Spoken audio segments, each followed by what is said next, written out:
There are worse things than being ignored by the man you work for. Like realizing you've fallen in love with him anyway. Madison knew this as she fastened the final clasp behind her neck, fingers trembling against her skin. The woman staring back from the full-length mirror in her quarters didn't look like a maid anymore. Black silk clung to every curve, the neckline plunging deep enough to be dangerous, the slit climbing high enough to be deliberate. Her hair, usually pulled into a practical bun, cascaded in dark waves over her bare shoulders. Diamond earrings borrowed from the estate's lost and found drawer she wasn't supposed to know about caught the amber light from her bedside lamp.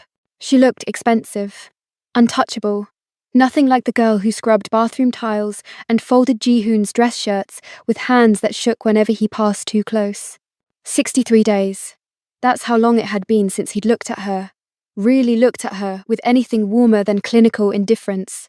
She'd counted every single one, marked them like a prisoner scratching lines into a cell wall. Each day, another confirmation that whatever flickering thing had existed between them during her first year here had been snuffed out completely.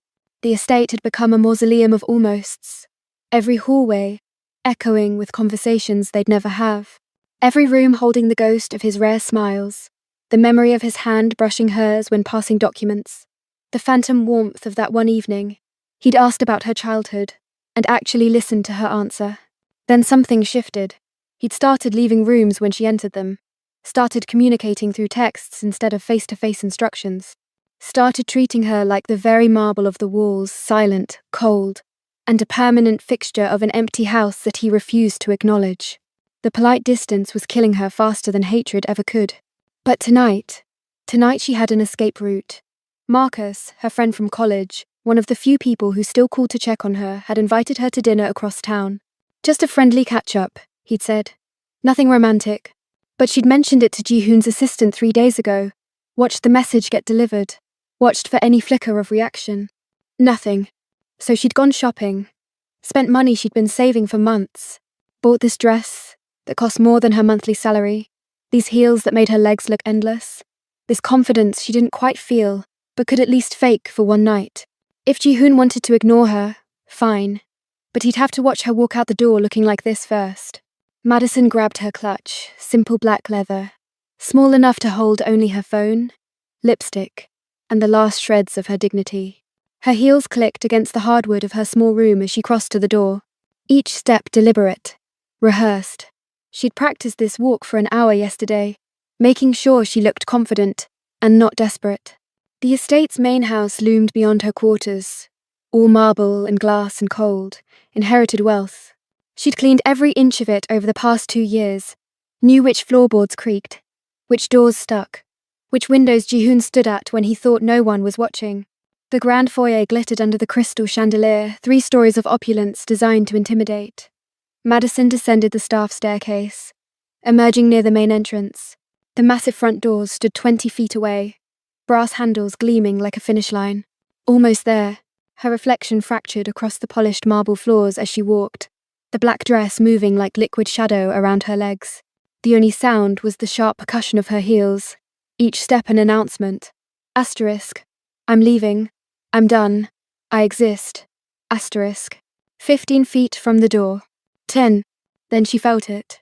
The air shifted, thickened, became charged with the kind of tension that makes your spine straighten and your breath catch without understanding why. Madison's hand was reaching for the door handle, when his voice cut through the silence, like a blade drawn from its sheath. Where do you think you're going dressed like that? Low. Controlled. Lethal. Every molecule in her body screamed at her to keep walking, to not give him the satisfaction of stopping. But her feet betrayed her, rooting to the marble like they'd been waiting for this moment all along. Slowly, so slowly, it felt like moving underwater. Madison turned. Ji-hoon stood in the entrance to his study, 20 feet away, but feeling close enough to touch.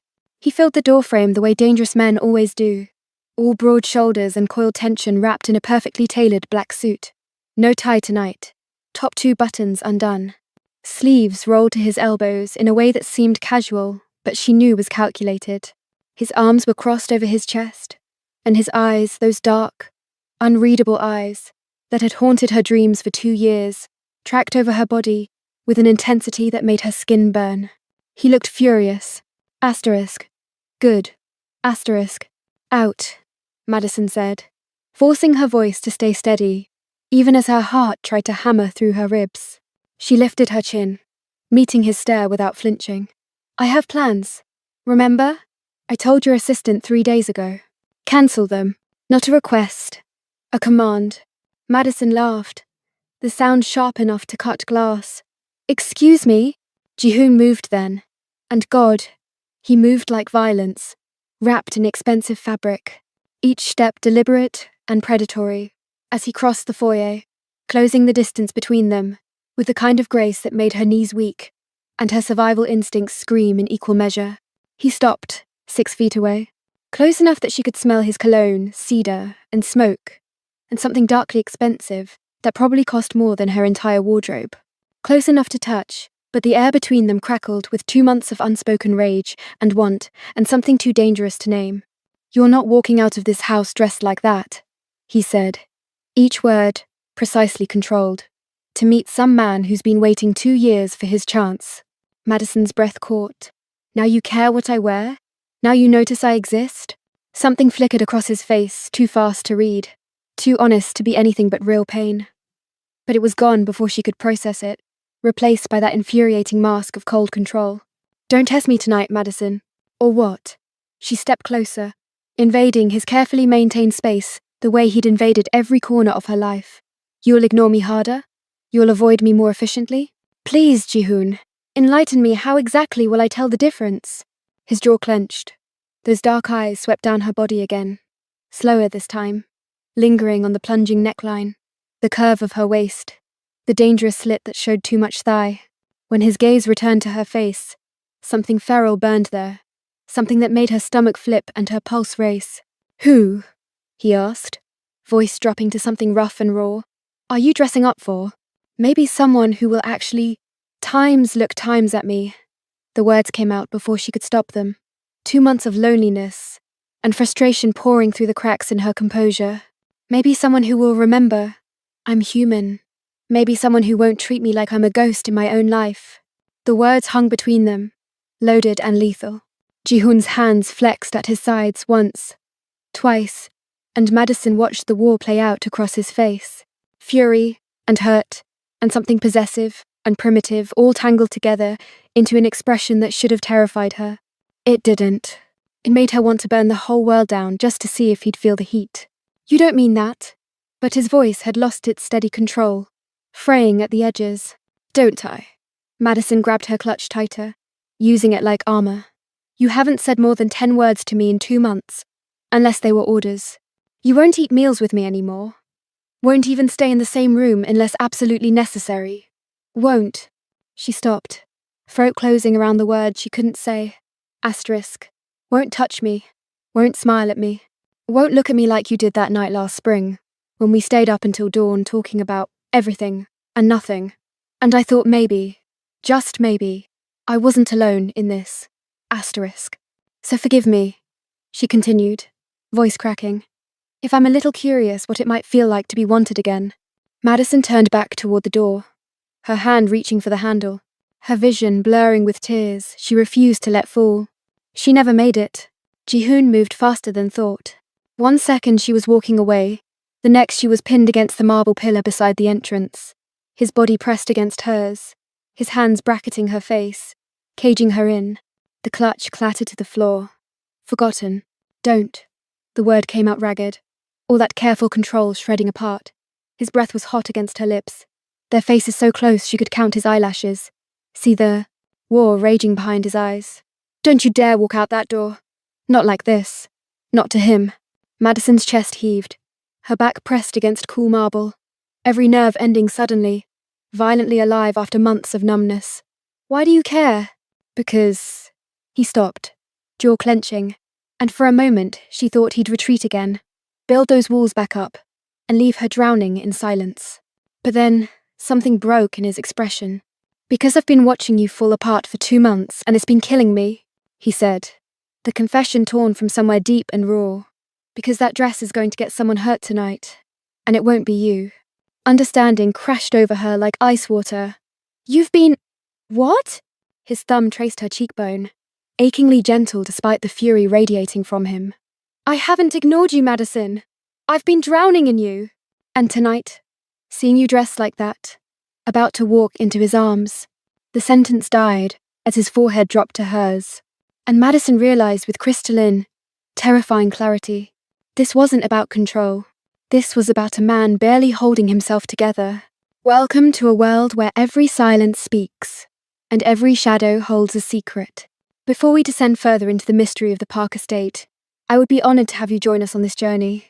If the tension between the man in the tailored suit and the woman in the black silk gown has already captured your heart, please consider liking this video to help our story grow. Our story reaches across borders, and I would love to know where in the world are you watching from tonight. Please share your location in the comments so we can see how far this family extends. And, to ensure we never lose each other in the twists to come, please subscribe to join our growing circle of story lovers. It is truly a pleasure to have you here. Now, let us return to the moment the silence finally broke. Madison's breath came in shallow gasps, her palms pressed flat against Ji-hoon's chest, feeling the thunderous rhythm of his heart beneath expensive fabric. His confession hung in the air between them like smoke, curling around her thoughts, suffocating rational thinking. Drowning in me? Her voice cracked on the words. You've barely looked at me in 2 months. I've looked at you every single day. His hand slid from her face to her shoulders, fingers tightening with barely restrained force. Every single day. Something in his tone made ice crystallize in her veins. Not the warmth of longing, the cold precision of surveillance. Madison tried to push past him, her survival instincts finally screaming louder than her wounded heart. But Ji-hoon moved with her, his body a wall of muscle and intent, backing her harder against the marble pillar until the stone bit into her spine through the thin silk. Let me go. She shoved against his chest, her brown skin stark against his black shirt. You don't get to do this. You don't get to ignore me for months. And then, I said I haven't ignored you. His voice dropped to something dark and textured, like velvet hiding razors. I know you sleep on your left side now, instead of your right. I know you cry on Thursdays because that's the day your mother used to call before she passed. I know you wear that ridiculous oversized sweater when you think no one's watching, because it was your father's. Madison went very still. How do you know that? Ji-hoon's jaw clenched. For 3 heartbeats, he said nothing. Then he reached into his jacket pocket and pulled out his phone, the screen illuminating his face with cold blue light. He turned it toward her. The blood drained from Madison's face. On the screen, her bedroom, her private quarters, the angle from above the dresser, showing her bed in perfect clarity. The timestamp read from last night, 3:47 a.m. And there she was, curled in that oversized grey sweater, face buried in the pillow, shoulders shaking with silent sobs she thought no one would ever witness. You're watching me. The words barely made it past her lips. You put cameras in my room. 3 of them. No apology in his tone. No shame. Just flat, brutal honesty. 1 above the dresser, 1 in the bookshelf, 1 in the bathroom. The world tilted.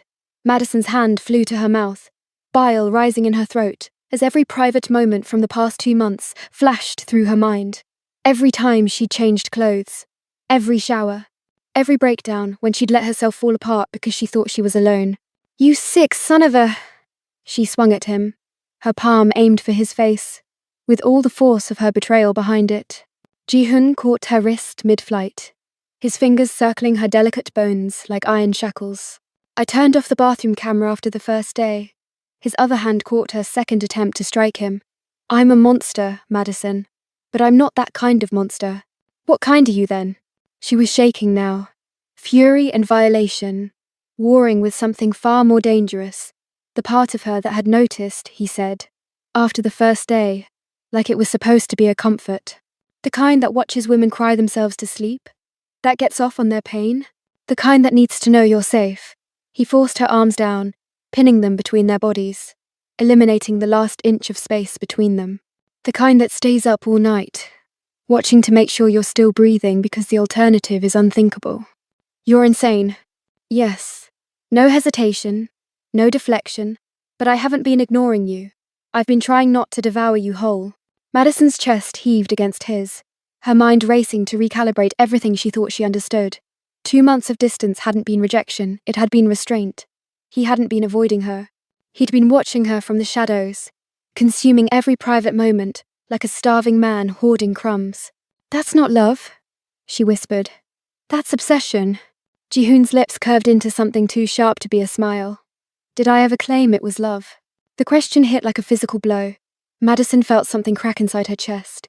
The last fragile hope she'd been clutching, finally shattering. Then what do you want from me? Everything.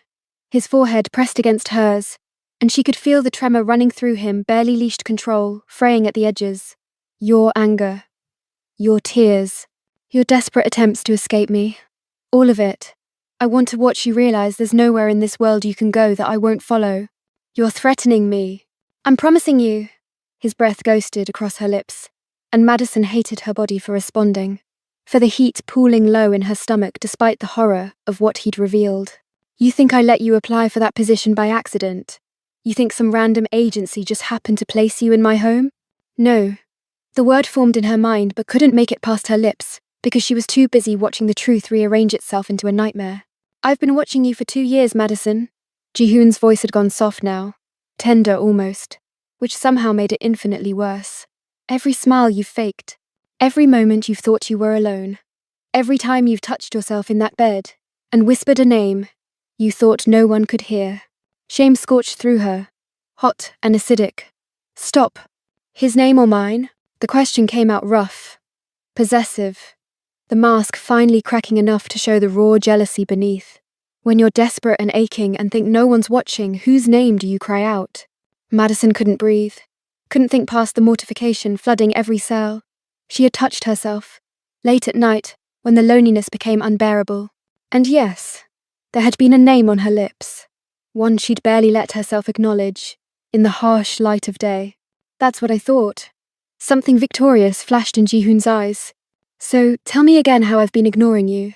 Tell me again about this man you're running to. Tell me his name, Madison. So his voice was a lie. He didn't want to destroy Marcus. He wanted to destroy the fact that he was actually going to let me walk away into that man's safe hands. Marcus, she spat, using her friend's name like a weapon. His name is Marcus, and he's waiting for me. And when I don't show up, he'll come looking. And then, no. Jihoon released one of her wrists, just long enough to pull his phone back out. He won't. 3 taps on the screen. Then he turned it back toward her, and Madison's blood turned to ice. The image was grainy, clearly from a surveillance camera, a restaurant parking lot, timestamp, 2 hours ago. A man stood next to a silver sedan, phone pressed to his ear, completely unaware of the 2 figures approaching from behind. Marcus, what did you do? Her voice barely functioned. Jihoon, what did you do? What I had to. He swiped to the next photo. Marcus on the ground now, blood pooling beneath his head, his phone shattered beside him. He's alive. For now. Whether he stays that way depends entirely on what you do next. Madison's knees buckled. Jihoon's arm locked around her waist, keeping her upright, keeping her trapped against him. You monster. Tears burned her eyes, but she refused to let them fall. Refused to give him the satisfaction. He's innocent. He was just being kind. And you, he wanted you. Simple, factual, unrepentant. I could hear it in his voice every time he called. Could see it in the way he looked at you in those old photos on your phone. Men like him don't invite women to dinner out of kindness, Madison. They do it because they're circling, waiting for their moment to strike. He's my friend. He's neutralized. Jihoon pocketed the phone, both hands returning to frame her face, with a gentleness that mocked the violence he'd just revealed. And if you ever try to leave me for another man again, I won't stop at a warning. The marble pillar pressed into Madison's back, cold and unforgiving. Her mind screamed at her to fight, to run, to do something other than stand here trembling in the arms of a man who just casually admitted to assault and surveillance, and God knew what else. But her body remained frozen, caught between terror and the sick, twisted realization that some damaged part of her understood exactly why he'd done it. Because she'd wanted him to care, wanted him to see her, wanted proof that she mattered to him beyond dusty furniture and ignored presence. She just hadn't anticipated the proof would come wrapped in blood and obsession. The agency that hired me, Madison said slowly, her voice steadier than she felt. You said it wasn't random. Jihoon's thumb traced her lower lip. Nothing about you has ever been random. Jihoon released her so suddenly Madison nearly collapsed. He stepped back, creating space that felt more dangerous than proximity, and straightened his shirt with the casual precision of a man who hadn't just confessed to felony surveillance and assault. The Gracewood Staffing Agency. He said the name like it was a punchline to a joke only he understood. You applied there 2 years ago. Desperate for work, after your father's debts destroyed your family's reputation. No one else would hire you. No one, except Gracewood. Madison's back remained pressed against the marble, her legs unsteady in those too high heels. They vetted me for weeks. Background checks, references, psychological evaluation, all of which I designed. Jihoon moved to the foyer table, pulling open a drawer and extracting a folder thick with papers. He dropped it at her feet, documents scattering across the polished marble. Every question you answered, every reference they called, every minute of that evaluation, all scripted to determine one thing. What thing? But Madison already knew, could feel the answer crawling up her spine like ice. Whether you'd break easily, or if you'd be worth keeping. He crouched down, gathering one of the scattered pages and holding it up. A photo of her from 2 years ago, standing outside the Gracewood office, hope still visible on her face. You passed. Madison's hand trembled as she snatched the photo from him, staring at evidence of her own naivety. Gracewood doesn't exist. Oh, it exists. Fully licensed, tax-paying, with 17 other placements across the city, all perfectly legitimate. Jihoon stood, brushing imaginary dust from his trousers. But its primary function is to vet potential acquisitions for my organization. Girls with the right combination of desperation and dignity. Smart enough to be useful, broken enough to be controllable. The words hit like physical blows. I'm not an acquisition. I'm a person. You're both. No malice in his tone. Just cold assessment. I needed someone to manage this estate. Someone who wouldn't ask questions about my late-night meetings or the bloodstains that occasionally appeared on my shirts. Someone isolated enough that their disappearance wouldn't trigger immediate investigation. Madison's stomach churned. Disappearance? Hypothetically. Jihoon tilted his head, studying her like she was a specimen under glass. If things hadn't worked out, if you'd proven to be a liability instead of an asset, the infrastructure was in place to handle it cleanly. You're telling me I've been living in a death trap for 2 years. You've been living in a gilded cage designed by someone who couldn't decide if he wanted to own you or protect you from himself. He moved closer again, each step measured. Turns out, I wanted both. Madison forced herself to straighten, to meet his eyes without flinching, even as her world disintegrated around her. Marcus. You said he's alive. Where is he? Somewhere safe, relatively speaking. Jihoon's hand disappeared into his jacket again, and when it emerged, he was holding something that made Madison's heart stop. A phone. Not his. The screen was cracked, the case splattered with dark stains that could only be blood. Marcus's phone. Jihoon held it out to her like an offering. 3 missed calls from you. 2 text messages asking where he is. 1 voicemail you left an hour ago, saying you were running late. He pressed the home button, and the screen illuminated, despite the damage. Should I play it? I've already listened, of course. But I thought you might want to hear how desperate you sounded. How you called him one of the few good things in your life. Don't. Madison's voice cracked. Too late. Jihoon tapped the screen, and her own voice filled the foyer, tinny and distorted through the damaged speaker. Marcus. Hey, it's me again. I'm so sorry I'm late. Things got complicated at work. I'm leaving now. I swear. Just wait for me, okay? I really need to see a friendly face tonight. You're one of the few good things left, you know? I'll explain everything when I get there. Just please don't leave. The message ended with a beep that echoed through the silence. Madison watched Jihoon's jaw tighten, watched something dark and possessive flicker across his face before the mask slammed back into place. One of the few good things, he repeated softly. Not the only good thing. Just one of the few. His fingers closed around the phone, knuckles white with pressure. Tell me, Madison. Where do I rank on that list? Am I even on it? Or am I filed under necessary evil in that organized little mind of yours? You're filed under psychotic employer who belongs in prison. The words came out harder than she felt, but she needed something sharp between them, needed to remember that the man who sometimes looked at her like she was starlight was the same man currently holding her friend's blood-stained phone. Jihoon laughed. Actually laughed. The sound was wrong, too genuine for the moment. Like he'd heard the best joke of his life. Prison. Yes.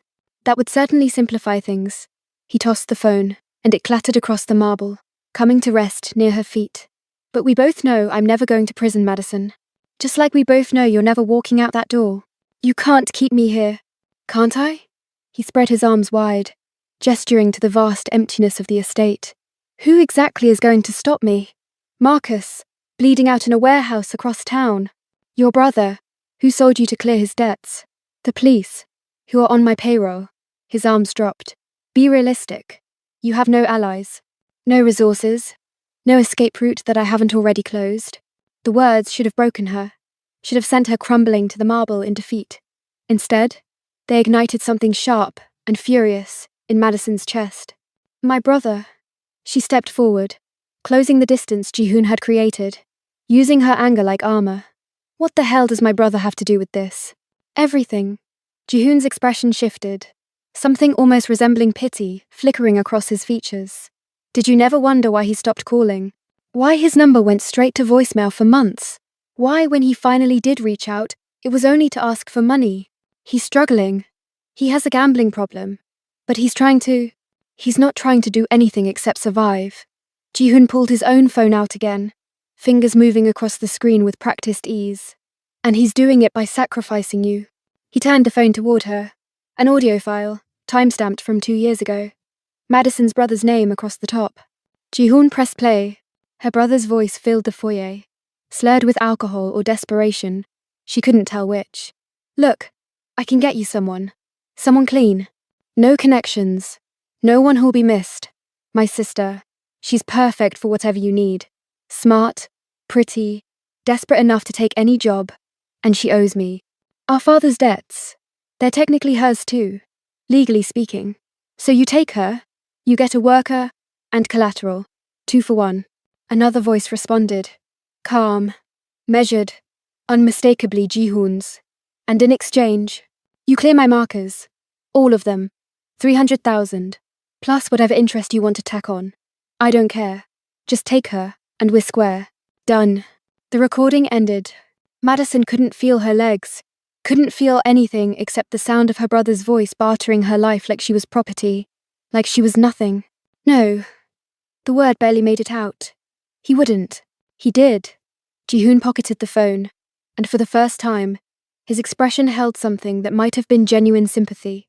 $300,000 in gambling debts owed to my organization. Your brother had 30 days to pay before we started taking collateral in other forms. He offered you on day 29. The marble floor seemed to tilt beneath her feet. Madison's hand shot out, gripping the pillar for support, her carefully constructed reality shattering into fragments she'd never be able to piece back together. He sold me. Not a question. A requiem for the last shred of family she'd thought she had. He traded you. There's a distinction. Jihoon moved closer, and this time Madison didn't have the strength to push him away when his hand cupped her cheek. I could have refused. Could have taken his life instead, which is standard protocol for debts that size. But then I saw your photo, in the file he provided, and I got curious. Curious. Madison's laugh came out broken. You ruined my life because you were curious. I ruined your life because your father ruined mine first. The confession came out soft, almost gentle, which made it infinitely worse. But we'll get to that later. Right now, I need you to understand something crucial. He leaned in, his lips brushing her ear, his voice dropping to something intimate and terrible. You were never an employee, Madison. You were never a maid. From the moment you walked through those doors, you were collateral. Mine to keep. Mine to control. Mine to do with as I pleased. His hand slid from her cheek to her throat. Not squeezing, just resting there like a promise.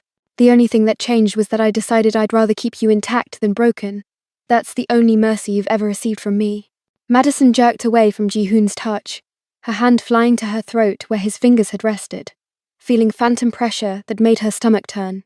You're lying. My brother, he's not perfect, but he wouldn't. Your brother is a degenerate gambler who's been in debt to 3 different organizations over the past 5 years. Jihoon's voice remained infuriatingly calm. Mine was just the one he couldn't dodge. He moved to the foyer table again, this time pulling out a tablet and tapping the screen. Would you like to hear more? I have quite the collection. Stop. But even as Madison said it, she knew she needed to hear. needed to understand the full scope of the betrayal. Ji-hoon ignored her, pressing play on another file.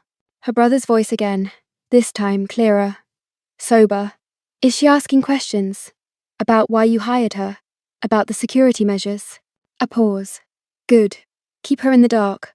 She's always been naive, believes the best in people. Makes her easy to control. Ji-hoon's voice responded. And if she tries to leave? She won't. She's got nowhere to go. No friends left after what happened with our father. No money. No references, besides the fake ones your agency provided. You've built the perfect cage.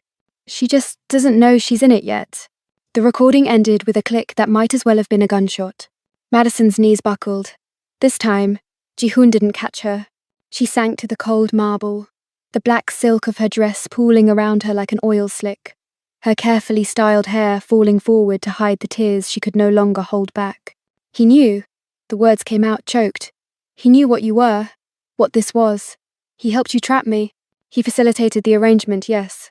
Ji-hoon crouched before her, his expensive shoes inches from her trembling hands. For what it's worth, I don't think he fully understood what he was giving you to. He thought I needed household staff. Didn't realize I was looking for something far more permanent. You keep saying that. Madison's head snapped up, and she knew her face was a mess of smeared mascara and rage, but she was beyond caring. Permanent. Collateral. Acquisition. Like I'm an object you purchased, instead of a human being you kidnapped. Legally speaking, your brother had power of attorney over your father's estate, which included outstanding debts that transferred to you upon his death. Those debts were purchased by my organization. You were offered employment to work off said debts. All very legitimate on paper. His hand reached out to brush a tear from her cheek, and Madison flinched, but didn't pull away. The fact that the paperwork was forged and the debt inflated by 300% is just good business. You're a monster. Yes. Simple agreement. No defense. But I'm the monster keeping you alive. Or have you forgotten Marcus's current predicament? The reminder sent fresh ice through her veins. Madison's hand shot to where her clutch had fallen, scrabbling across the marble until her fingers closed around it. She yanked it open, pulling out her phone with shaking hands. What are you doing? Ji-hoon's voice held a warning edge. Calling my brother. Madison's thumb moved across the screen, pulling up the contact she hadn't used in months. I want to hear him say it. Want to hear him admit. Ji-hoon's hand shot out, snatching the phone from her grip with inhuman speed. I wouldn't recommend that. Give it back. Madison lunged for it, but he simply stood, holding it above her reach with the casual cruelty of someone who knew she couldn't win. Your brother is currently in Hong Kong, celebrating his newfound debt-free status at a casino that caters to high rollers. Ji-hoon examined her phone like it was a curiosity. He's been there for 3 weeks. Hasn't asked about you once. Hasn't checked if you're alive or if I kept my word. Do you really want to hear his voice right now? Do you really think you can handle what he'll say? Madison's hands curled into fists against her thighs, the silk of her dress bunching beneath her fingers. Every instinct screamed at her to fight, to demand her phone back, to hear her brother's voice and make him explain how he could do this. But a smaller, quieter voice whispered that Ji-hoon was right, that hearing her brother's indifference would break something in her that couldn't be repaired. I hate you. The words came out flat, emotionless, drained of everything except truth. I know. Ji-hoon pocketed her phone, then extended his hand toward her like a gentleman helping a lady from a carriage. But hate is still feeling, Madison. Hate means you care enough to feel something toward me. I can work with hate. I'll never stop trying to leave. She ignored his offered hand, pushing herself up from the marble on shaking legs, refusing to accept help from the man who'd orchestrated her entire nightmare. I'm counting on it. Something dark gleamed in Ji-hoon's eyes. Do you think I'd want you if you were compliant? If you just accepted this and stopped fighting? Where's the satisfaction in owning something that doesn't resist? The admission made Madison's skin crawl. This is all a game to you. This is survival. His voice hardened. You want to know why I built this cage? Why I went through the elaborate process of vetting you, buying you, watching you for 2 years, instead of just taking what I wanted? Because I'm not the only predator in this city, Madison, and the others aren't as patient as I am. What does that mean? It means your brother didn't just owe me money. He owed the Yakuza twice that amount, the Russians 3 times as much. And when he started shopping you around to clear his debts, Every major organization in this city suddenly became very interested in acquiring you. The words sank in slowly, like poison diffusing through water. Shopping me around? You said he came to you. He came to everyone. Ji-hoon's jaw tightened. Sent your photo, your information, your entire life story to every organization that would listen. Offered you to the highest bidder. I just happened to bid fast enough to take you off the market, before the others could stake their claims. Madison's hand flew to her mouth, bile rising in her throat. The betrayal suddenly had depths she hadn't imagined. Her brother hadn't just sold her to one monster, he'd auctioned her to all of them. The Russians wanted to put you in one of their brothels. The Yakuza were interested in using you as leverage against your father's old business partners. The Italians thought you'd make good bait for a trap they were setting. Ji-hoon counted off each option on his fingers, like he was listing dinner options. I was the only one who wanted to keep you intact. The only one who saw value in you, beyond immediate use and disposal. How noble! Madison's voice dripped with venom. I should be grateful you kidnapped me before someone else could. You should be realistic. He closed the distance between them again, and Madison was too drained to back away. I've spent 2 years keeping you safe. 2 years, running interference every time one of the other organizations tried to make a play for you. 2 years ensuring that no one touches what's mine.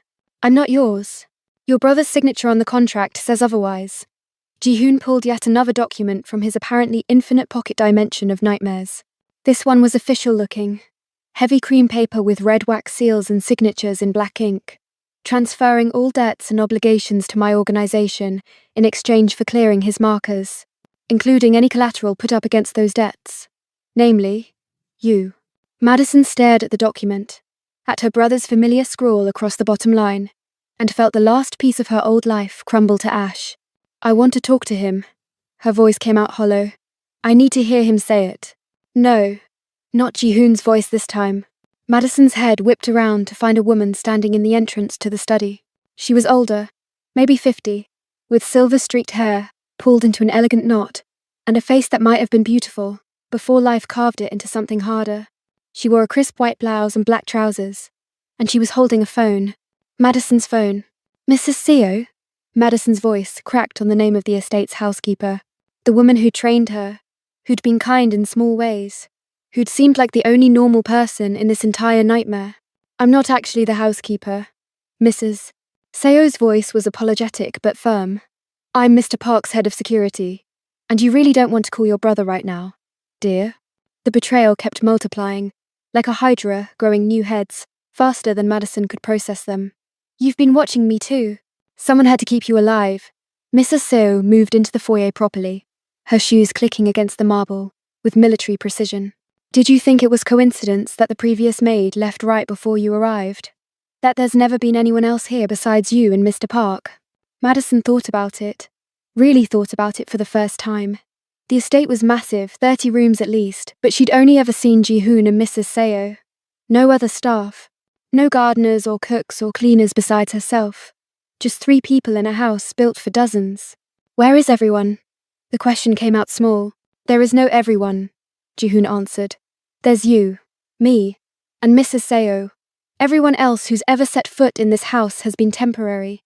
Here for a specific purpose, and then gone. Gone where? You don't want to know the answer to that. Mrs. Seo's expression remained neutral, but something dark flickered in her eyes. Mr. Park, perhaps we should... No. Ji-hoon cut her off. Madison wants the truth. She's going to get all of it. His gaze returned to Madison, and the intensity there made her want to run.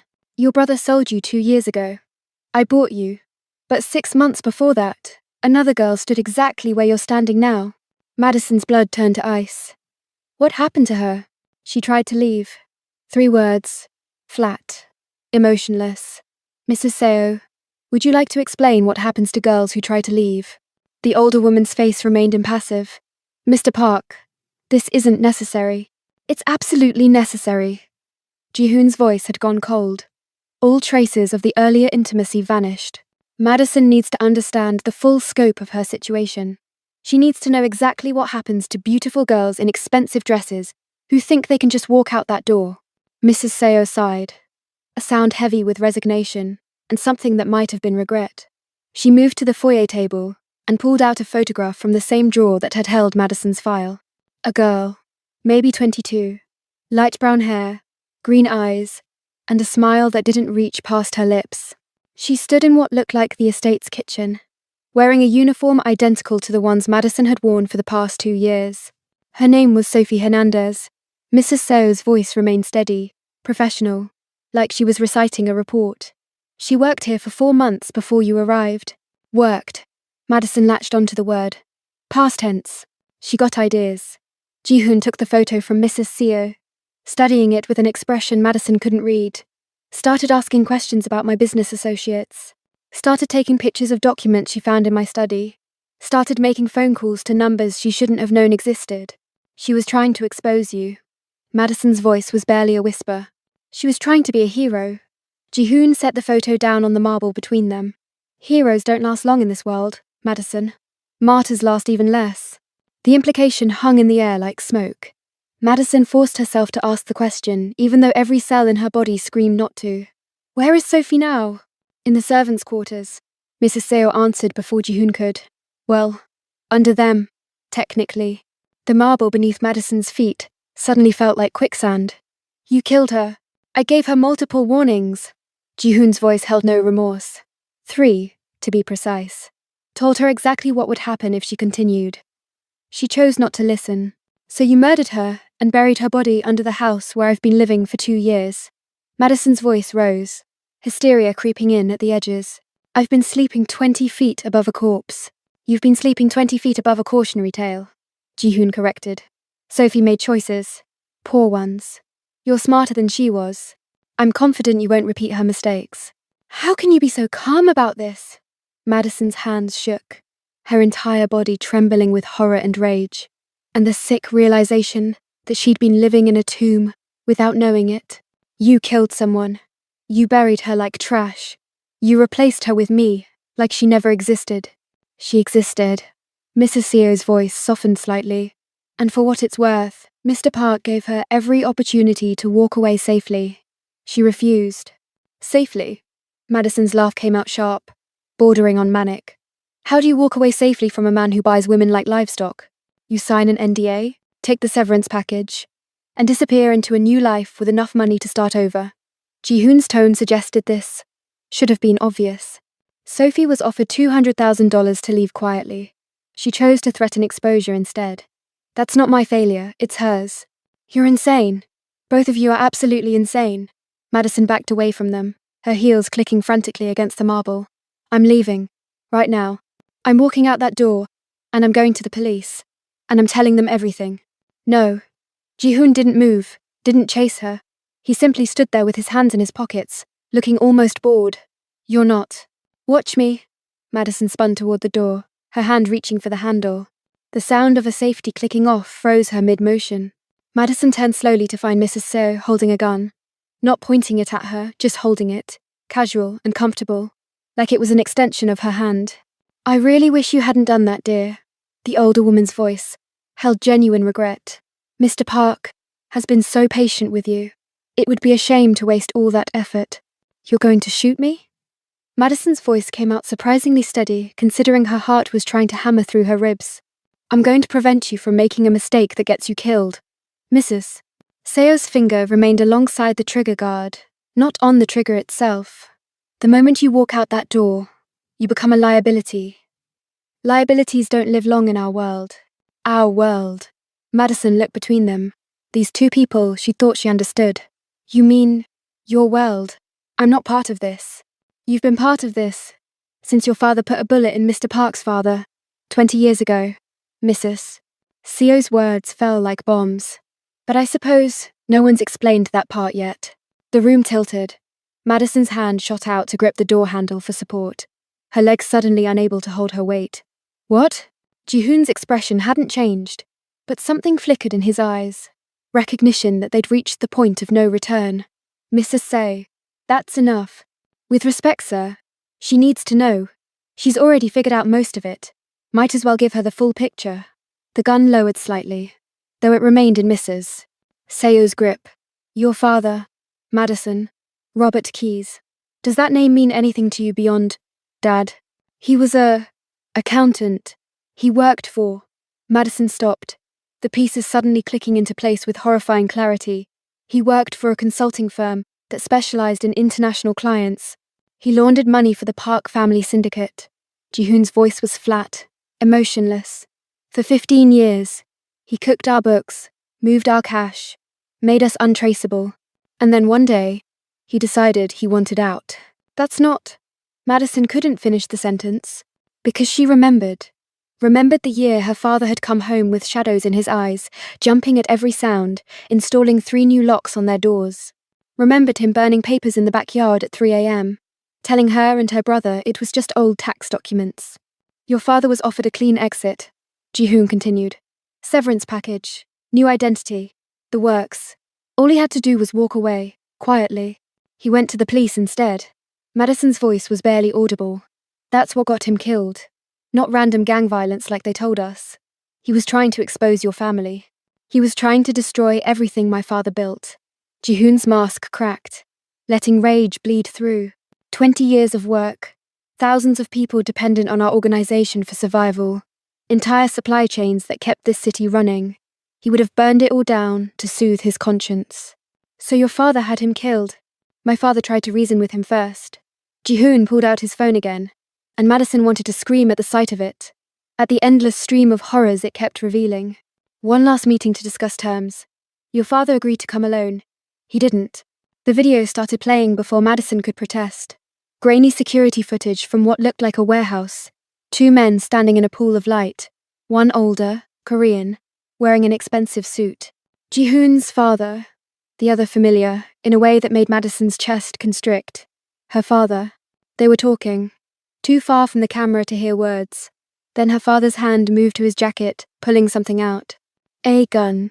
Her father had drawn first. The video showed Ji-hoon's father stumbling backward, clutching his chest. Showed Madison's father turning to run. Showed 3 men emerging from the shadows. Guns raised. The footage cut to black before the shots fired. But Madison didn't need to see the rest. Your father killed mine. Ji-hoon's voice was raw now, stripped of its usual control. Shot him in cold blood during what was supposed to be a peaceful negotiation. My father, who was offering him a way out, who treated him like a brother for 15 years, your father murdered him. Madison couldn't breathe, couldn't process. Her father, her kind, gentle father who'd taught her to ride a bike and helped with her homework, had killed someone. The men who returned fire were following protocol, Ji-hoon continued, protecting their boss. They weren't fast enough to save my father, but they stopped your father from escaping, from going to the police with evidence that would have destroyed everything. This is why, Madison's voice came out broken. This is why you bought me. Not because of my brother's debts, because of my father. I inherited more than just a criminal empire when my father died. Ji-hoon moved closer, and this time Madison didn't have the strength to back away. I inherited his debts, his obligations, and his vendettas. Your father took everything from me, my only parent, my mentor, the man who built me into what I am. So you decided to take me. Madison understood now. Understood the surveillance, the cage, the obsessive control. I'm your revenge. You were supposed to be. His hand cupped her face, and Madison was too drained to pull away. I was going to make you suffer. Every day, every moment. I was going to break you piece by piece, and make you pay for your father's sins. But you smiled at me. The confession came out rough. 3 weeks after you arrived, you were cleaning the library, and you didn't know I was watching, and you found that old copy of Jane Eyre on the shelf. You held it like it was made of glass, like it was precious, and you smiled. This genuine, pure smile that had nothing to do with fear or obligation, just joy at finding something beautiful. Madison remembered. That book had been her favorite growing up. Finding it here had felt like a sign that maybe things would be okay. I realized in that moment I didn't want to break you. Ji-hoon's thumb traced her cheekbone. I wanted to keep you exactly as you were. So I changed the plan. Instead of revenge, I'd make you mine. Instead of suffering, I'd build you a cage so beautiful, you'd never want to leave. That's not love. Madison's tears fell freely now, streaking through her makeup, dripping onto the black silk. That's possession. Yes. No hesitation. No pretty lies. But it's the only thing I know how to give. Madison's legs finally gave out. She sank to the marble floor, the black silk pooling around her like spilled ink, her body shaking with the weight of revelations that kept multiplying like fractures in glass. Her father had killed someone. Her brother had sold her. She'd been living above a corpse for 2 years. And the man claiming ownership of her soul had built this entire nightmare as revenge. The room spun, tilted. Madison's hand shot out to steady herself, but the marble was too smooth, too cold, offering no purchase. Her vision blurred at the edges, darkness creeping in like fog. She's going into shock. Mrs. Seo's voice came from somewhere distant. Mr. Park, perhaps. Get her water. Ji-hoon's command was sharp. And her vitamins. They're in the kitchen. Second cabinet. Vitamins. The word filtered through Madison's consciousness, like light through smoke. She took those every morning. Had been taking them for 2 years. Ji-hoon always left them on her breakfast tray, with a glass of orange juice. Small white pills that she'd assumed were multivitamins. Iron supplements for the exhaustion that plagued her, despite sleeping 9 hours a night. The exhaustion that never quite went away. Madison's head snapped up, clarity cutting through the shock like a blade. What's in them? Ji-hoon crouched before her, his expression unreadable. What's in what? The vitamins. Her voice was steadier now, sharpened by a new flavor of horror. What have you been giving me? Something flickered across his face. Not guilt. Recognition that another secret was about to detonate. Supplements. Exactly what I told you they were. Liar. Madison's hand shot out, gripping his wrist with surprising strength. What is in them? Mrs. Seo returned before he could answer, holding a glass of water and a small brown bottle. She stopped in the doorway, reading the tension crackling between them, and her expression shifted to something that might have been resignation. He's going to tell you eventually. The older woman set the glass down, but kept the bottle. Might as well be now. Mrs. Seo. Ji-hoon's warning tone could have frozen blood. She deserves to know what's in her body, sir. Mrs. Seo's voice remained respectful but firm. Especially if you're planning to keep her here permanently. Ji-hoon stood abruptly, his control fracturing at the edges. He pulled the bottle from Mrs. Seo's hand and unscrewed the cap, pouring 3 small white pills into his palm. They looked innocent, harmless, like something you'd buy at any pharmacy. Lorazepam. He said the word like a confession. 0.5 milligrams. Enough to take the edge off anxiety, reduce fight or flight responses, make you more manageable. Madison's stomach dropped. You've been drugging me. I've been keeping you calm. The distinction seemed important to him. You were terrified when you first arrived. Panic attacks every night. Nightmares about your father. I couldn't have you breaking down every time I entered a room. So, you medicated me without my consent. Madison pushed herself up from the floor, adrenaline overriding the weakness in her legs. That's called poisoning. Ji-hoon. That's assault. That's care. His voice hardened. Do you remember your first month here? The screaming? The sobbing? You were destroying yourself. I gave you relief. You gave me sedatives disguised as vitamins, because you needed me compliant. Madison's hands clenched into fists. How long? How long have you been doing this? Since day 3. No hesitation. No shame. When you tried to run the first time, and I had to physically restrain you for 6 hours until you exhausted yourself, I decided there had to be a better way. A better way to control me, you mean? A better way to keep you from hurting yourself. Ji-hoon stepped closer, and Madison held her ground even though every instinct screamed to run. You were going to break, Madison. I could see it happening. So yes, I made a choice.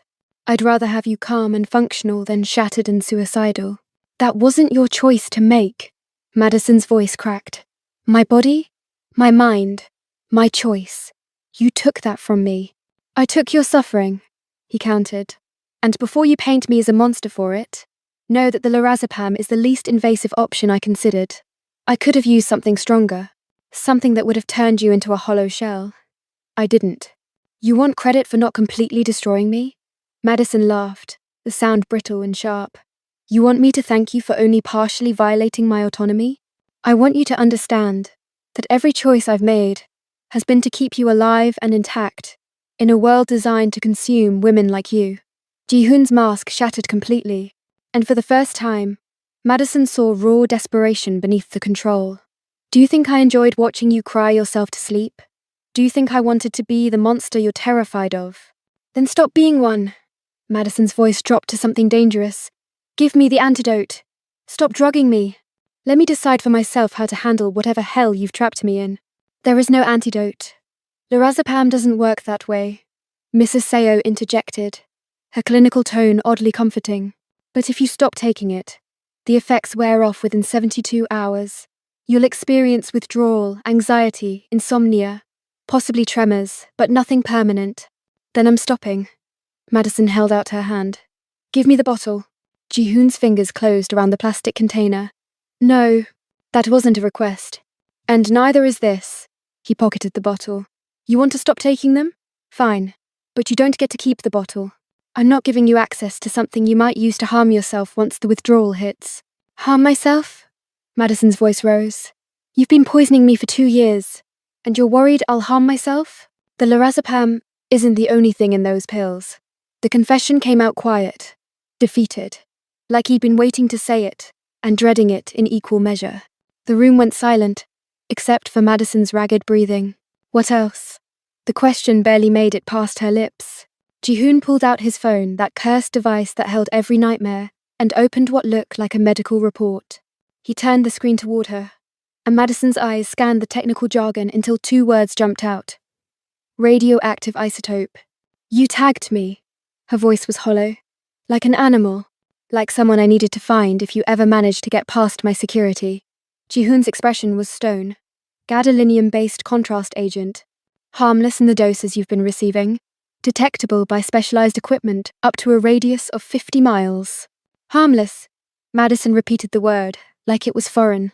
You put radioactive material in my body without my knowledge, and you're calling it harmless? The FDA approves it for medical imaging. You've ingested less over 2 years than someone receives in a single MRI. His justification sounded rehearsed. Like he'd prepared this speech knowing she'd eventually discover the truth. It's safe, Madison. I made sure of that. Safe. Madison's laugh came out broken. Nothing about this is safe. You've turned my blood into a tracking beacon. Every cell in my body is tagged with your mark. I can't run, can't hide, can't exist without you knowing exactly where I am. That was always the point. Ji-hoon's voice had gone soft, intimate, the tenderness somehow worse than his earlier coldness. I told you, I've been drowning in you for 2 years. Did you really think I'd let you slip away? That I'd risk waking up one morning and finding you gone? Madison's hand went to her throat, feeling her pulse hammer against her fingers. Pulse that pushed tagged blood through tagged veins, in a tagged body that wasn't hers anymore. Had never been hers. Not since the moment she'd walked through these doors. I wanted out. The words came out strangled. All of it. The drugs. The isotope. Whatever else you've put in me. I want it out. The lorazepam stops today. I give you my word. Ji-hoon reached for her. And this time, Madison didn't have the strength to pull away, when his hands framed her face. The isotope requires time. It'll flush from your system naturally, over the next 6 months if you stop taking it. 6 months. Madison's eyes burned, but she refused to cry anymore. Refused to give him the satisfaction. 6 more months of being your laboratory experiment. 6 months of being protected. His thumb traced her cheekbone. Because the moment that isotope is gone, the moment I can't track you, is the moment every other organization in this city knows you're vulnerable. And they will come for you, Madison. They will take you, and they will do things that make my surveillance look like a mercy. Stop trying to make yourself the hero of this nightmare. Madison's hands came up to grip his wrists, and she didn't know if she was pushing him away or holding on. You're the villain, Ji-hoon. You're the monster. No amount of justification changes that. I know. The admission came out raw, honest. But I'm the monster who keeps you breathing. And in this world, that counts for something. Madison tore herself from Ji-hoon's grip, stumbling backward until her spine hit the wall. The black silk dress felt like it was suffocating her. The elegant fabric transformed into a shroud. She couldn't think past the isotope coursing through her bloodstream, past the violation that went deeper than surveillance or contracts or cages. He'd rewritten her biology to claim her. I need air. Madison's voice came out strangled. I need to be anywhere but here with you. There's nowhere to go. Ji-hoon's voice held no triumph, just exhausted certainty. The estate is 15 acres. Madison, You can walk every inch of it if you want. But the walls are 20 feet high and the gates are monitored. Mrs. Seo will follow at a discreet distance to ensure you don't hurt yourself during withdrawal. I don't need a babysitter. You need someone who isn't me right now. He gestured toward the back of the house. The library's through there. It's the one room in this estate where I don't have cameras. I thought you might want privacy to process. Madison's head snapped up. No cameras? One room, Ji-hoon confirmed. The space where my father used to conduct business he didn't want recorded. After he died, I kept it that way. Call it sentimentality or superstition doesn't matter. He didn't tell her the truth. The library wasn't a blind spot because of sentimentality. It was a blind spot because it was a trap. He had waited for her to find those files, to see if she would use the information to burn him down or finally join him in the ashes. Why tell me this? Why give me anywhere to hide from you? Because I'm trying to prove I'm capable of restraint. His voice dropped. And because that library is where you're going to find the rest of the truth. Whether I tell you, or you discover it yourself, doesn't change the outcome. Madison pushed past him without another word, her heels clicking frantically against the marble as she fled toward the back of the estate. She heard Mrs. Seo's footsteps following at a measured distance, but didn't care. Didn't care about anything except reaching that promised sanctuary. The library doors were massive mahogany carved with intricate Korean symbols Madison couldn't read. She shoved them open with both hands, stumbling into darkness cut only by moonlight streaming through floor-to-ceiling windows. The room was enormous. 3 stories of books lining the walls, accessed by a wrought iron spiral staircase that climbed toward a domed ceiling painted with constellations. Leather furniture clustered around a fireplace cold with disuse, and in the center, a desk that looked like it cost more than a car, its surface covered in papers and photographs, and Madison moved closer, her breath catching. Files. Dozens of them, all labeled with dates spanning the last 20 years. She picked up the nearest one, fingers trembling as she opened it to find surveillance photos of her father, younger than she remembered him, standing outside buildings Madison didn't recognize, shaking hands with men in expensive suits, entering banks with briefcases that seemed too heavy for documents. Another file. More photos. Her father with Ji-hoon's father. Both men smiling like friends. Like brothers. Before everything went wrong, he was good at his job.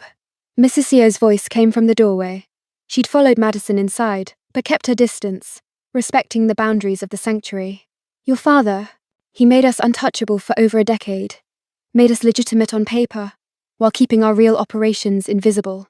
Then why did he turn? Madison's voice cracked as she stared at a photo of her father laughing at something Ji-hoon's father had said. If they were friends, if things were good, what changed? You changed!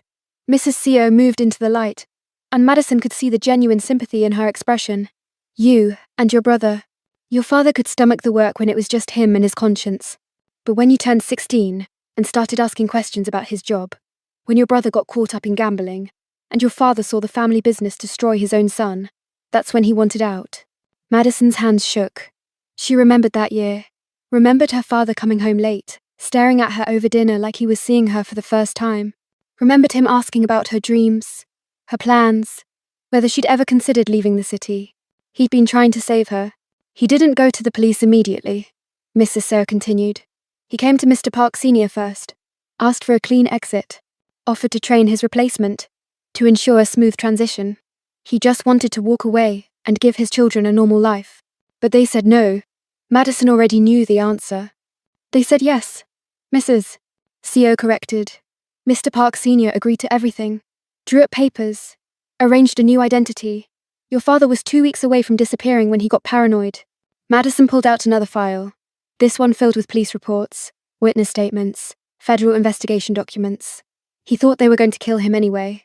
He thought the Park family would never let him leave with all that knowledge intact. Mrs. Seo's voice was gentle. So he copied everything. Every file, every transaction, every name. Built a case he could take to the feds if things went sideways. Insurance policy, Madison whispered. An insurance policy Mr. Park Sr. discovered 2 days before your father was supposed to leave. Mrs. Seo gestured to a document near the bottom of the stack. That's when the final meeting was called. Mr. Park wanted to understand why your father had violated their trust. Wanted to know if they could still part as friends. Madison pulled out the document, a handwritten letter from Ji-hoon's father to hers. The Korean characters were translated in neat English script below. Asterisk, brother. You have betrayed not just me, but the family that protected you for 15 years. I want to understand. Come alone. Let us speak as men who once trusted each other. Bring the evidence you've compiled, and we will burn it together. You will still leave with your life and your freedom. This, I swear. Asterisk. He went alone. Madison's voice was hollow. He went armed. Mrs. Seo corrected. The letter promised safety, but your father didn't believe it, so he brought a weapon. And when he felt threatened, whether that threat was real or imagined, we'll never know, he drew first, and killed Ji-hoon's father, and set off a chain of events that destroyed both families. Mrs. Seo moved to the window, staring out at the darkened grounds. Your father was killed in the return fire. His evidence was destroyed before it could reach the feds. Your mother died 6 months later from what the doctors called a broken heart, but everyone else knew was pills and vodka. Your brother spiraled into gambling to cope. And you, I became the debt, Madison finished. The last piece of the Keys family left alive and free, until I wasn't free anymore. She turned to find Ji-hoon standing in the doorway. She hadn't heard him enter, but of course she hadn't. This was his domain, his sanctuary, his father's ghost. When did you decide? Madison's voice was surprisingly steady. When did revenge become obsession? Become whatever this is?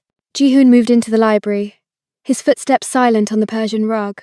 I saw you at your father's funeral, 16 years old, wearing a black dress that was too big for you, holding your brother's hand while your mother stood apart like a statue.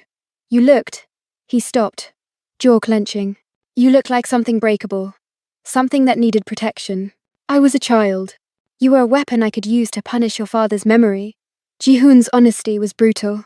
I told myself I'd wait until you were 18. Then I'd bring you here and make you suffer for his sins. I'd break you the way he broke my family. But I waited too long. His voice dropped.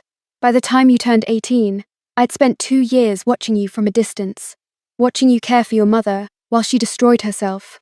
Watching you put your own dreams on hold to keep your family afloat. Watching you become someone who didn't deserve my revenge. Madison's hands gripped the edge of the desk. So you pivoted from torture to captivity. How noble. I pivoted from revenge to preservation. Ji-hoon closed the distance between them, and Madison forced herself not to retreat.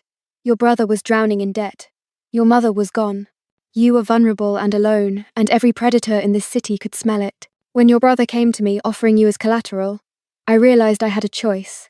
Let someone else take you and break you, or take you myself and keep you whole. That's not love. Madison's voice shook. That's not even close to love. No, Ji-hoon agreed. It's not. It's obsession, possession, control, all the worst things you can call it, and you'd be right. His hand came up to cup her face, and Madison hated that she leaned into it even slightly. But it's also the only reason you're still alive. The only reason you're not in a brothel in Busan, or buried in the desert outside Vegas, or serving as leverage against some politician who crossed the wrong people. You want credit for being the least terrible option. I want you to understand that in my world, I'm the closest thing to a savior you're going to get. His forehead pressed against hers. I'm the monster who chose to keep you. And if you're smart, you'll stop fighting and accept that this cage is the safest place you'll ever be. And if I refuse? The question came out, barely a whisper. Then we'll have this conversation again tomorrow, and the day after, and every day until you understand that there is no escape, Madison. There's only survival, and survival means accepting that you're mine. Madison's hand moved before conscious thought caught up. The letter opener from the desk, ornate silver with an edge sharp enough to cut paper, was suddenly in her grip, arcing toward Ji-hoon's throat, with all the desperation and rage of 2 years compressed into a single motion. He caught her wrist an inch from his jugular.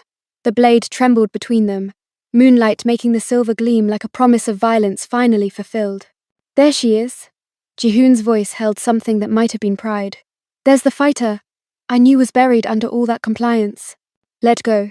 Madison's arm shook with effort, trying to drive the blade forward, even as his grip turned her bones to ice.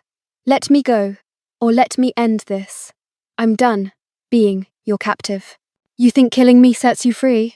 His other hand closed over hers, fingers lacing through her grip on the weapon, until they were holding it together. My organization has protocols for leadership death. Successors already in place. They'll inherit everything I own, including you. Then I'll kill them too. Madison's voice came out feral. I'll kill every single one of you until someone finally puts me down. Or I run out of monsters. That's the Madison I've been waiting to meet.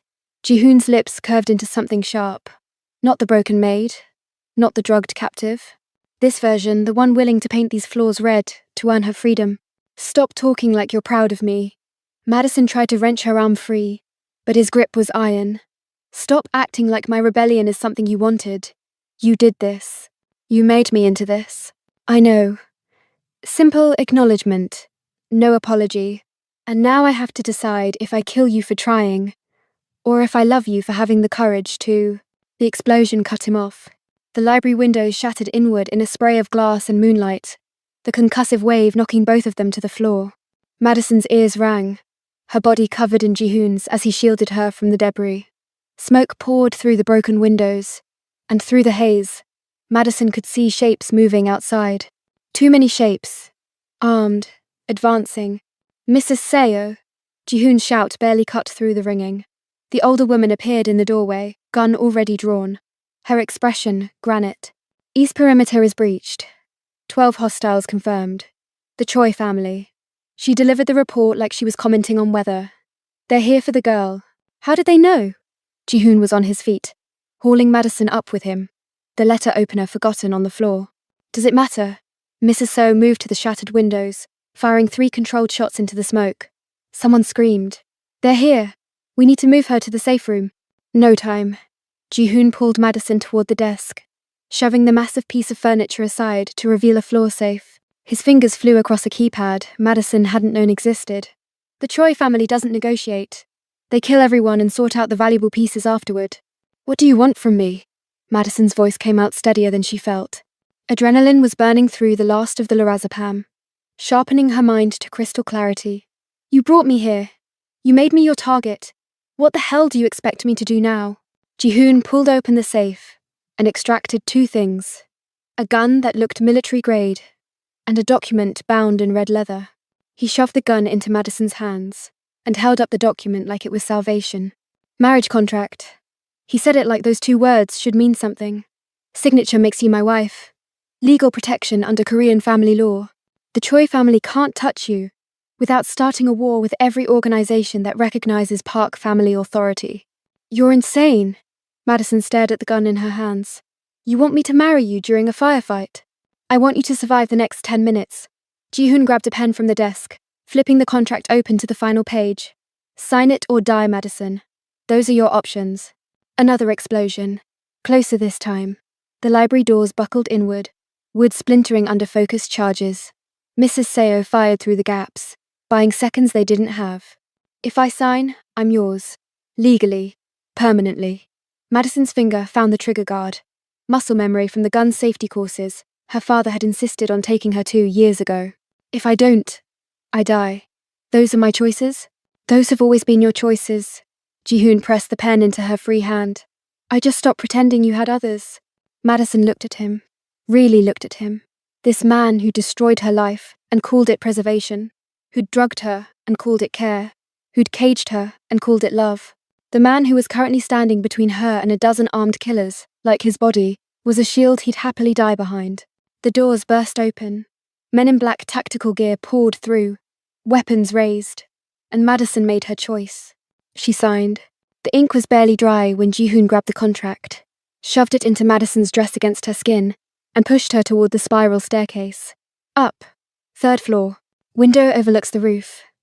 You can drop to the garage from there. Where will you be? Buying you time. He pulled his own weapon, something sleek and terrible that Madison didn't have a name for. Mrs. Seo. Get her out. That's an order. Sir. Now. Jihoon's roar cut through the chaos. Then his expression softened for just a moment as he looked at Madison. Run. I'll find you. The isotope. Remember? You can't hide from me. I'm not running. Madison's voice was steel. You made me sign that contract. That makes this my fight too. Something flashed in Jihoon's eyes. Surprise. Pride. Possession so absolute, it should have terrified her. Instead, it ignited something equally dark in Madison's chest. Then stay low and shoot anything that isn't me or Mrs. So. He turned to face the advancing hostiles, and Madison watched the businessman transform into the killer he'd always been hiding. Welcome to the family, Mrs. Park. The title hit Madison like a brand. Mrs. Park. No longer Keys. No longer her father's daughter, or her brother's sister. She was bound by ink and blood to the man who'd destroyed everything she was. And instead of horror, she felt something far more dangerous settle into her bones. Acceptance. The first hostile through the door never saw Ji-hoon move. One shot. Clean. Professional. The body dropped, and Madison realized with crystalline clarity that she was standing in a room with killers on both sides. And somehow, the ones protecting her felt less dangerous than the alternative. She raised her weapon, aimed at the second hostile, and fired. The recoil kicked through her shoulder, but the shot was true. Years of her father teaching her to defend herself, paying off in the worst possible way. The hostile stumbled, and Mrs. Seo's follow-up shot finished what Madison started. Good. The older woman's voice held approval. Now let's show these bastards why you don't touch Park family property. Madison should have been offended, should have raged at being called property. Instead, she chambered another round and moved into position. Because Ji-hoon was right. In this world, this moment, this life, she'd rather be owned by him than free to whatever the Choi family had planned. The library became a war zone. Madison lost count of how many shots she fired, how many bodies dropped, how much blood splattered across the beautiful spines of irreplaceable books. Time compressed and expanded until she couldn't tell if they'd been fighting for minutes or hours. Ji-hoon moved through the chaos like death incarnate, and Madison found herself tracking his position, covering his blind spots, moving in tandem with a man she tried to kill 5 minutes ago. They fought like they'd been doing this together for years, instead of moments. When the last hostile fell, the silence was deafening. Madison's ears rang. Her hands shook. The black silk dress was torn and splattered with blood, and she could feel the marriage contract pressed against her skin like a second heartbeat. Ji-hoon crossed to her, weapon still raised, scanning for threats. You're hit. Madison looked down to find blood spreading across her ribs. I don't feel it. Adrenaline. His fingers found the wound, pressing hard enough to make her gasp. Graze. You'll live. His eyes met hers, and in them Madison saw something she'd never seen before. Fear. You signed the contract. You stayed. You fought beside me. Why? Because running means I die by their hands. Madison's voice came out raw. Staying means I live by yours. And apparently, I'd rather be your monster than anyone else's victim. We cowed of fear. Andres Passman near. The aftermath tasted like smoke and copper. Madison stood in the wreckage of the library. Her bare feet she'd kicked off the heels sometime during the firefight.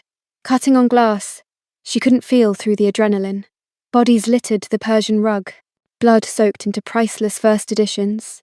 And Ji-hoon pressed gauze against her ribs, like he was trying to hold her together through sheer will.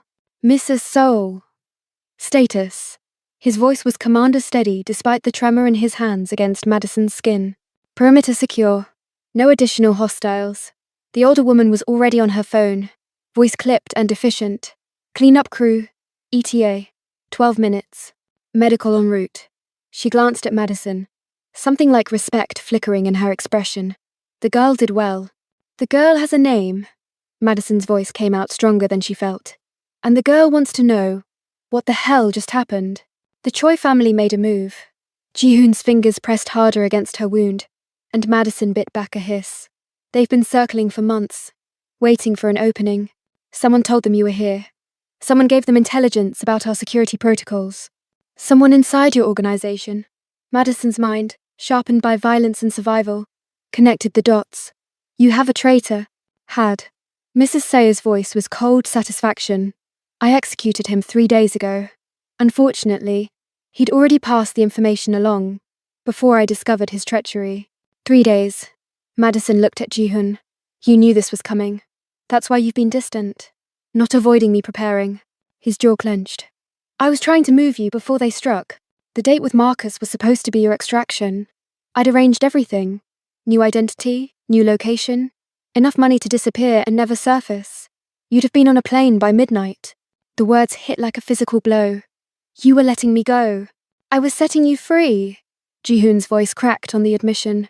Because keeping you here meant painting a target on your back. The surveillance, the control, the cage, it wasn't enough to protect you from what's coming. I thought if I pushed you away, made you desperate enough to leave, you'd run before the Choi family could strike. That's why you sabotaged Marcus. Understanding crashed over Madison. You weren't jealous. You were eliminating the one person who might convince me to stay. I beat him half to death and destroyed his phone, so you'd hate me enough to sign the extraction papers. Jihoon's forehead dropped against Madison's, his breath ragged. Then you showed up in this dress, looking like every fantasy I've been trying to kill for 2 years. And I couldn't do it. Couldn't let you walk out that door, even knowing it was the only way to keep you alive. So you kept me here. Madison's hands came up to frame his face, forcing him to meet her eyes. Condemned me to being target practice for your enemies. Very heroic. I'm not a hero. The confession was raw.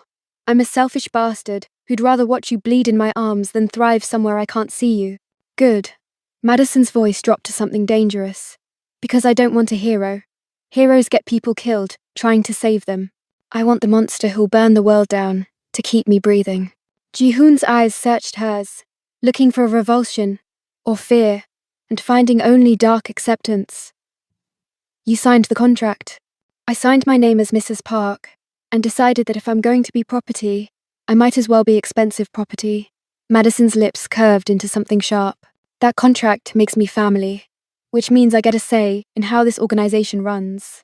I get access to your resources, and I get protection under laws that apparently matter in your world. You want in, not a question. Realization. I want partnership, Madison corrected. You made me your wife in the middle of a firefight. Now make me your equal, or I'll find a way to poison your morning coffee, despite Mrs. Seo's vigilance. Jihoon laughed. Actually laughed, the sound wrong and beautiful in the carnage around them. You just killed 3 men to protect what's mine. You stood your ground when trained soldiers would have run. And now you're negotiating terms like you didn't just sign a contract that gives me legal ownership of everything you are. That contract goes both ways. Madison leaned in, until her lips nearly touched his. I'm yours by law now, which means you're mine too. And I take care of what's mine. Jihoon. Even when it's a monster, wrapped in expensive suits. His hands slid from her wound to her waist, pulling her flush against him despite the blood and glass and destruction. This isn't love. No. Madison agreed. This is something darker. Something that only makes sense in buildings full of corpses and contracts signed in desperation. But it's real. And it's ours. The isotope. Jihoon's voice was rough. I'll stop the dosing. You'll be free of it in 6 months. No. Madison's hands fisted in his blood-splattered shirt. Keep dosing me, because if I'm going to survive in your world, I need you to be able to find me. Need to know that if someone takes me, you'll come. Always. The promise was immediate. Absolute. I will always come for you. Then we're agreed. Madison pressed her lips to his, tasting smoke and violence and twisted devotion. I'll be your wife, your partner, your equal, and you'll be my monster, my weapon, my protection against everything this city throws at us. Starting now.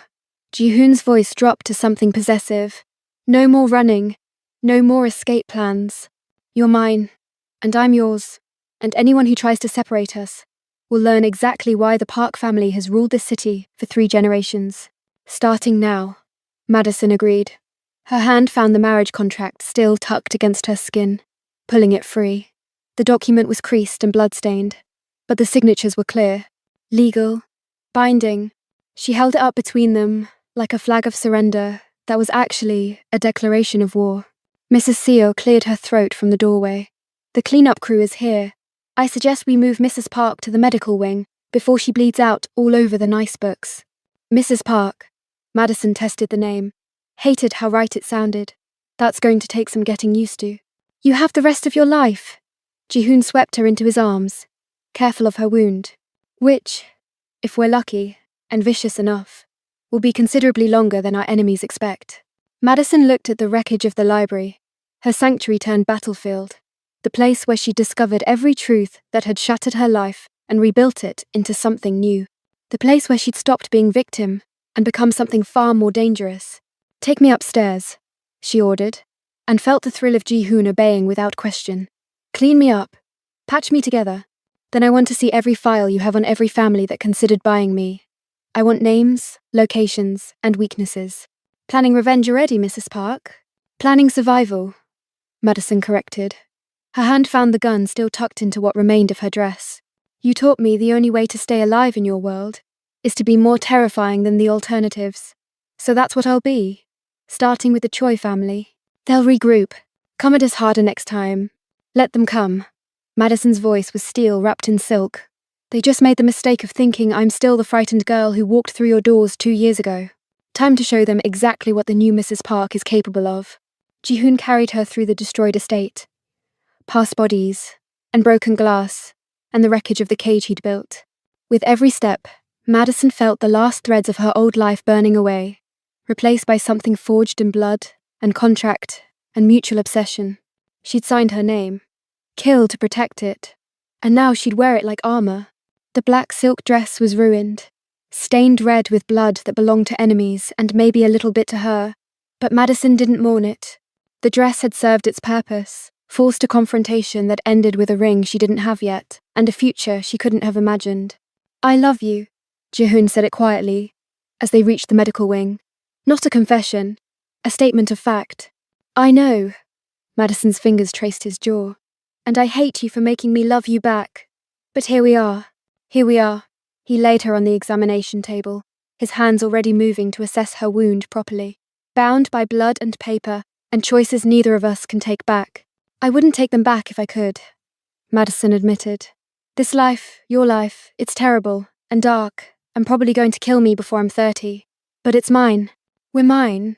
And I've never been one to give up what's mine, without a fight. If this dark reconciliation earned your like, give it 1 and subscribe so you're first to know when we drop the next chapter of Madison and Ji-hoon's war. Because this isn't the end, it's the beginning. And in a world built on blood and vengeance, Mrs. Park is just getting started. Would you have signed the contract to stay alive? Or taken your chances with the rivals? Tell us in the comments below.